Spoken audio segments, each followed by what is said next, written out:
Alex Hormozi dropped a couple golden nuggets in the video that I watched last night, and I wanted to share them with you here today. This is Amber FRELIN. If we've never met, I'm super excited to have you in my world. I guess you could call me a business coach. You could call me a quantum healer. You can call me all things love helping other people change their lives and create massive abundance doing what they love most. So come on in, get comfortable. I want to share a story with you. It happens to be Saturday. We had an incredible first session of a 3-session series that we're doing in our coaching program around financial freedom, subconscious beliefs around financial freedom. And the first part of the healing session today, I took the time to share some Hormozi principles that I think are killer in order to set us up for the most success in the belief shifting that we did, the subconscious healing work that we did today. And so I wanted to pop on and I wanted to share with you the principles that I shared at the beginning. I won't be here long. Stick with me if you want to have more freedom, emotional freedom as you continue to grow your business. You want to enjoy it more and you want to get yourself in alignment with making a whole lot of money. Okay? So here is the first point here. Again, this comes from Alex Hormozi. He gets the credit for this, but I hope to be the one to bring it to you in a way that it hits home enough to inspire you to make a shift and make a change today.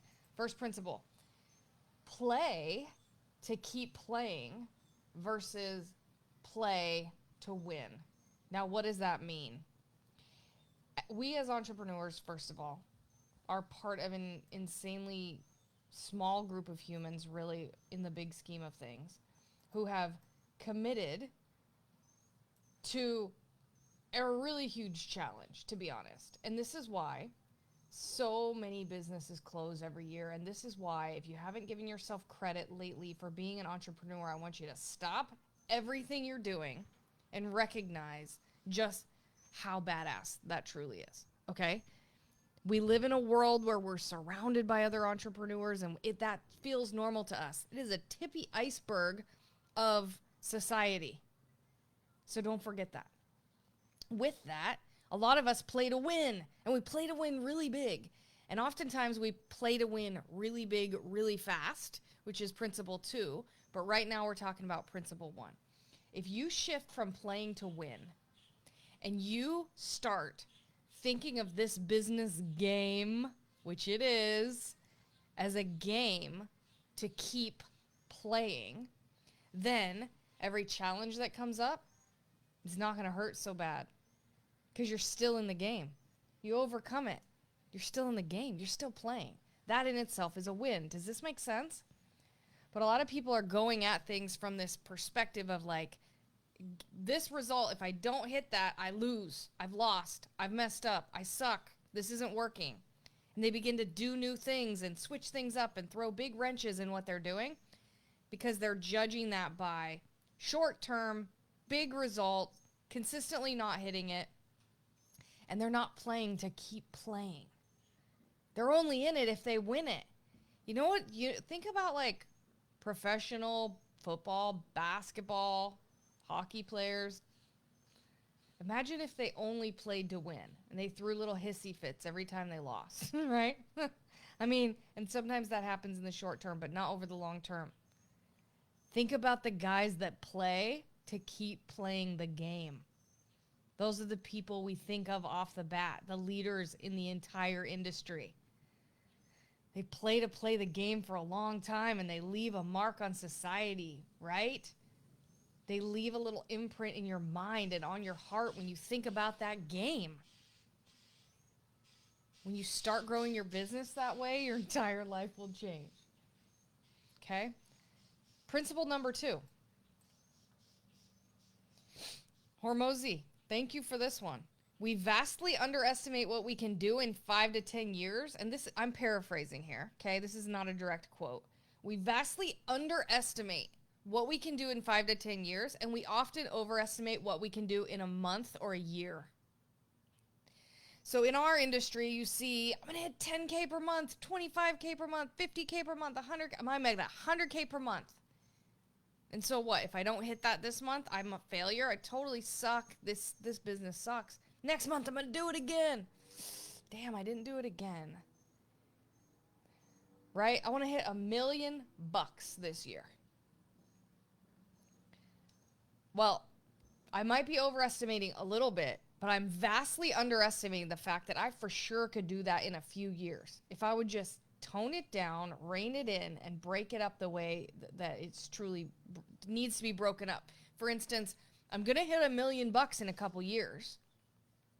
And here's what this month's goal should be. And I can hit that. And next month, I can hit that. And then that, and then that, and then that. And if you're willing to do the work, if you're willing to wait a few years to hit that big ass goal, then you'll hit it. It's the people that aren't willing to wait that long that never end up hitting it because it didn't come in a month. It didn't come in 3 months. It didn't come in 6 months. Another thing I didn't even write down here is that he said that the difference between good and great is fast. Now, there's a couple ways that you could perceive this. You could say if something's good and you make it faster, then it's great. That's not what I heard at all. That's not what I heard when I heard that at all. I heard that if something could be great and you try to make it fast, it only ends up being good. Now, I know this is really deep thinking. So I'll just say it again. You take it for how you take it. And allow this to bring some patience into your life. Because I know you want to be great. And for me, this means not forcing things to fit and forcing things to go fast, but actually having patience and focusing on the longer term goal. The difference between good and great is fast. So what are you rushing through today? And how could you tone it down, slow it down, rein it in, and make it fucking great?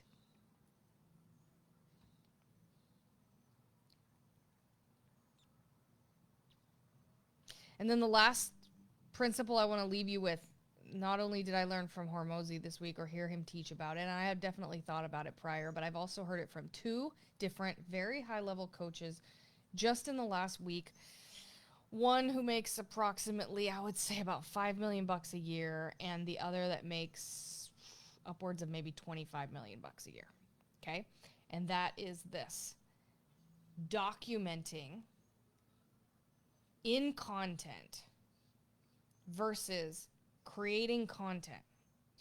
Okay, so let me break this down for you. Let's just say I sit down at my computer and I say, I'm going to create content. And in this content, I'm going to talk about this principle and that principle and all this stuff. And in the end, I'm going to invite people to do this thing, right? Call to action. And because I want this many people to do it, because then I know that if that many people do it, this many people will buy it, which means this many dollars for me. And that is what 90% of content creators, online coaches, and entrepreneurs in general are doing when they create content. So here's a new principle for you. What if you took a moment to really ground into your why and the reason that you're doing what you're doing? Take a minute to sit and remember the vast number of incredible humans on this planet that you have the opportunity to impact. And because you're a coach or because you do what you do, you have a mission and you do this thing and your clients get these results. And instead of posting about those things in order to get a result through content, what if you documented those things to show whoever's watching what your life looks like and inspire them that maybe they could do that too? And then just watch and see what happens through your content because you're documenting versus creating content. You're doing what you do anyways. You're helping people behind the scenes. And when our client yesterday booked a TED Talk, and I'm really excited about that. And so what if I sat down and I wrote a bunch of content about that to use that to get people to do something so I could make money instead of celebrating him and intending that his audience grows through my sharing because I have a certain level of impact by having a certain size community. We'll see what comes of it.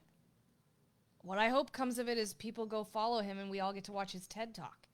But I also know inside my heart that consequently, this is just kind of the stuff that grows business. So I'd love to invite you to see it that way. I'd love to invite you to document versus create content. And so to sum this up, you guys, today we talked about playing to keep playing versus playing to win. Looking at what we're creating in our business as a more longer term strategy, recognizing that we vastly underestimate what we can do in 5 to 10 years, and we may be at risk for overestimating what we could do in 3 months, 6 months, or a year. And when we recognize that and actually use it to our advantage, then we begin hitting goals every single time instead of shooting for something and feeling like we're missing over an extended period of time. That's what gets you to the big goal in the longer term future, okay? And then also, just remember, you're doing amazing things on this planet. You're doing work you love in order to love your life and in order to serve a bunch of people and whatever other reasons you have. And if you begin to document that, you will have an incredible amount of crazy cool content that helps a ton of people, and you'll never run out of opportunities to serve more people on a higher level in a way that just happens to allow you to live an abundant life too. But the intention is vastly different than sitting down and creating content. I hope this serves you today. I'm so happy to have you in my world. Again, if we just met, I'm Amber. Let me know what you need. I keep a wide open door. We're doing a very cool masterclass coming up on how we love to systematize a lot of things so that we can have a ton of time freedom in our business. And so if you're interested in learning more about that and coming deeper into our world, just shoot me a message, masterclass, and I'll get those details over to you. Use these principles today, pretty please, and let me know how it goes. I'll talk to you soon.